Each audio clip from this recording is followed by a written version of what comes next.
It's Brian Preston, the money guy. All right, this next one is from Kay. Kay says, I'm 32 and my husband is 30. We have no debt and are currently investing 30% into retirement, not quite at a six-figure nest egg, so they're just below 100,000. When is it too early to seek professional financial advice? I think that one of the beautiful things that's going on right now in the world is this is one of the greatest times ever to be able to go out and get really sound financial advice. There are books, there are podcasts, there are YouTube shows, there are TikToks, there are Instagrams, there are all sort of mechanisms out there where if you actually have an affinity for this, it's not incredibly difficult to go out and find really good, really sound information that I am of the opinion, you can correct me because you started managing money long before I did. I think it's actually gotten easier for the do-it-yourselfer to do it themselves than it was probably 20 or 30 years ago. Would you agree with that? For sure. I mean, the elements, now, I'm surprised because, and maybe you can come back and clean it up with, you give always the behavioral reasons of why you ought to have a financial planner. Sure. I'm also always thinking about the nerdy dollar side of it too. Sure. Is like, because so I'll let you kind of come back and tell when do people go pro and hire a financial advisor. I'll do the analytical stuff, so I'll let you keep the fun, the feel good part. I love it. I like, because you think about investing, you just hit on, you can invest so much easier with index target retirement funds, so you don't have to get bogged down thinking about asset allocation and all that stuff. But there will come a point where you reach a level of assets where you're going to start thinking about tax location. You want to have different assets in those retirement accounts than you want to have in your taxable brokerage account. That will come into play. You're also going to have nerdy stuff that happens with your finances where you're going to try to figure out, hey, all these things that are talking about with conversions, Roth accounts, do I do pre-tax? Do I do, Roth contributions in my Roth?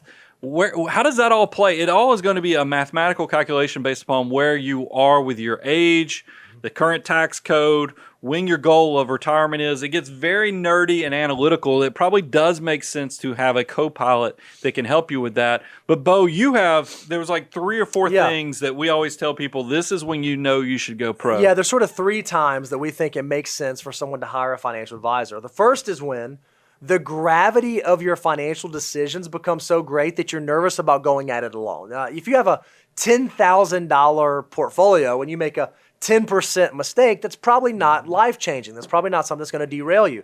If you have $1 million portfolio and you make a 10% mistake, well, now you're talking about some meaningful income replacement or maybe a couple years of income. So you start to make really, really big decisions.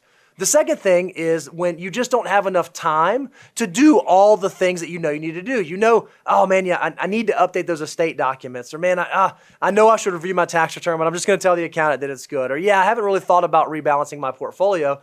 With all the commitments we have with family and social and work and everything we have going on, it's difficult to always put our finances at the front of our mind. They always often get put on the back burner. So if you find yourself in that situation, that's also a time when it might make sense to hire a financial advisor, or you might just be in the situation where you don't know what you don't know. You're starting to see things you've never seen before. Maybe at your job, now you're getting options or RSUs, or you have access to an employee stock purchase plan, or your tax return used to be 3 or 4 pages and now it's 30 or 40 pages, and you just don't know what you don't know. If you find yourself getting into that sort of situation, or any of those 3 situations, maybe all 3 of those at one time, those are probably really solid indications that it's time for you to consider hiring a professional advisor and taking the relationship to the next level. So, Bo, because great answers.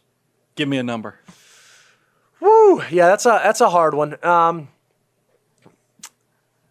Yeah, that's a hard one. So we're not playing, because I'll give a number. All right, I want to hear your number, and then I want to see if I agree with it. I was thinking it probably occurs. Now, look, everybody's a little different, and some people depend upon what your aptitude and your ability to be that's where I was involved. going, aptitude. I mean, because there are people that could go higher with this number, but in generalities, I think it's around $500,000. I was going to say somewhere between $300,000 to $500,000, depending on the complexity of your situation and your specific aptitude. I think that's probably a pretty solid indication.